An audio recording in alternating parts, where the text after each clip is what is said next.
पिछले दिनों कट्टरवादी राष्ट्रवादी हिंदू संगठन राष्ट्रीय स्वयंसेवक संघ की कार्यशैली और विचारधारा पर तीखे सवाल उठाकर कर्नाटक के गृह मंत्री प्रियांक खरगे काफी विवादों में घिर गए थे।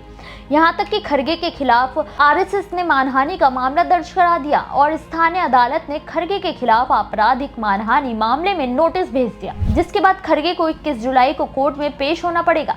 वहीं बीजेपी भी लगातार प्रियांक खरगे को निशाना बना रही है। अब सवाल ये है कि आखिर ऐसा क्या कह दिया प्रियांक खरगे ने जिसके कारण वो बीजेपी और आरएसएस के निशाने पर आ गए हैं। नमस्कार, मेरा नाम है मोहिनी और आप देख रहे हैं भीमसेना।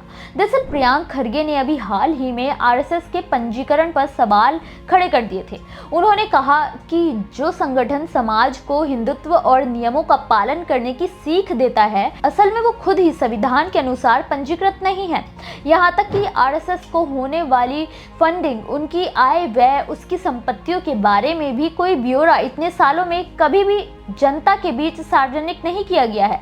उसे कहां से पैसा मिलता है और इतनी बड़ी संस्था कैसे कार्य कर रही है कि इसका ब्यौरा सरकार के पास नहीं होना चाहिए। आरएसएस के मामले में सरकार पारदर्शी क्यों नहीं है?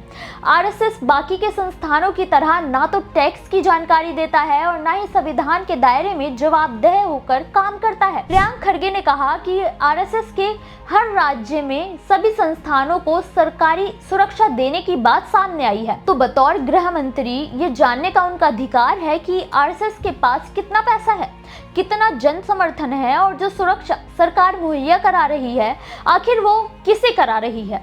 वहीं प्रियांक खरगे के सवालों के जवाब में प्रमुख मोहन भागवत ने सीधा जवाब दिया कि हिंदू धर्म कौन सा पंजीकृत है, फिर भी लोगों का विश्वास है। वैसे भी आरएसएस हिंदू धर्म तक सीमित नहीं है, इसे पंजीकरण की जरूरत नहीं है क्योंकि आरएसएस सरकार से कोई फंड नहीं लेती है।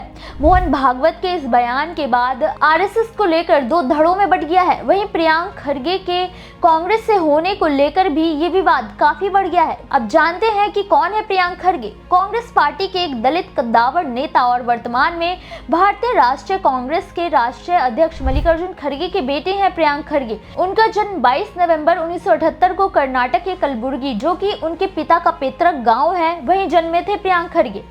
उनकी माता का नाम राधाबाई खरगे है। प्रियांक खरगे ने बचपन से घर में राजनीति वाला माहौल देखा था और उनकी भी रुचि राजनीति में आने की थी, लेकिन 1998 में मल्लेश्वरम के MIES कॉलेज से इंटरमीडिएट की पढ़ाई करने तक वो पिता की इच्छा के अनुसार राजनीतिक गतिविधियों से दूर रहा करते थे, जिसके बाद ही उन्होंने उसी साल 1998 में उन्होंने NSUI कॉलेज में national students union of India को ज्वाइन करके एक कार्यकर्ता के रूप में काम करना शुरू कर दिया।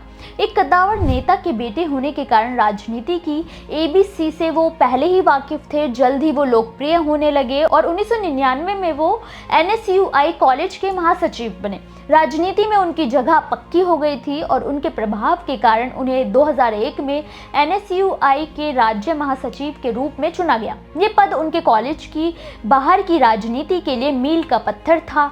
इस पद को उन्होंने बखूबी 2005 तक संभाला, जिसके बाद उनका ओहदा बढ़ता ही गया और 2005 से 2007 तक कर्नाटक प्रदेश युवा कांग्रेस के सचिव चुने गए और 2007 से 2011 तक महासचिव चुने गए।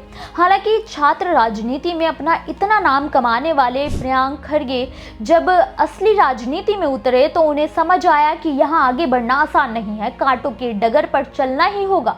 केवल पिता का नाम रियल राजनीति का बादशाह नहीं बन सकता। प्रियांक को पहली बार हार का स्वाद मिला साल 2009 में, जब कर्नाटक विधानसभा उपचुनाव में चित्रपुर से पहली बार वो चुनावी राजनीति में खड़े हुए थे, लेकिन बीजेपी के वाल्मीकि नायक से हार गए थे। लेकिन फिर भी कांग्रेस ने अपना भरोसा प्रियांक खरगे पर बनाए रखा और उन्हें 2011 में कर्नाटक प्रदेश युवा कांग्रेस के उपाध्यक्ष चुना गया था।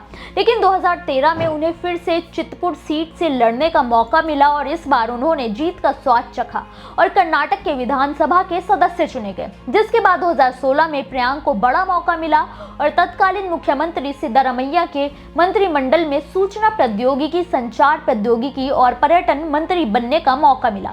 आपको जानकर हैरानी होगी कि वो अपने कैबिनेट में सबसे कम उम्र के मंत्री थे। मंत्री बनने के तुरंत बाद खरगे ने एक स्टार्टअप बूस्टर किट की शुरुआत की, जिसमें मेंटर, क्लाउड क्रेडिट और इंक्यूबेटर जैसी तमाम सुविधाएं आसानी से मिल सके। साथ ही कर्नाटक में छोटे टेक उद्योगों को बढ़ावा देने के लिए उन्होंने बेंगलुरु टेक समिट की शुरुआत की थी। 2016 के बाद उन्होंने कभी पीछे मुड़कर नहीं देखा। 2018 में उन्हें फिर से चितपुर विधानसभा से जीत हासिल हुई और इस बार उन्हें एचडी कुमारस्वामी के नेतृत्व वाली कांग्रेस जेडीएस के गठबंधन वाली सरकार में भी सामाजिक कल्याण मंत्री का पद दिया गया। उनके किए गए कामों के कारण ही वो जनता में काफी लोकप्रिय हुए और 2023 के विधानसभा चुनाव में एक बार फिर से चितपुर सीट पर हैट्रिक लगाई और बीजेपी के मणिकांत राठौड़ के खिलाफ जीत हासिल की। इस बार बाकी के विभागों के साथ साथ उन्हें ग्रामीण विकास और पंचायती राज विभाग भी दे दिया गया। लेकिन 2026 में जब सरकार बदली तो उन्हें कैबिनेट में गृह मंत्रालय मिला। लेकिन हैरानी की बात यह है कि खुफिया विभाग की शक्ति उनके हाथों में नहीं दी गई, मगर पुराने विभाग अब भी उनके पास हैं। खड़गे कर्नाटक की राजनीति में काफी लोकप्रिय और ताकतवर चेहरा हैं, जो पूरी तरह से अम्बेडकरवादी है और बौद्ध धर्म को मानते हैं। उन्होंने कर्नाटक के ग्रामीण इलाकों में सामाजिक समता और सबको समान अधिकार देने के लिए कई कदम उठाए हैं। धर्म और जाति के नाम पर बांटने वाली आरएसएस के खिलाफ आवाज उठाना उनकी इसी विचारधारा का हिस्सा है। उन्होंने बिना डरे कहा कि वो अपने सवालों पर अडिग रहेंगे।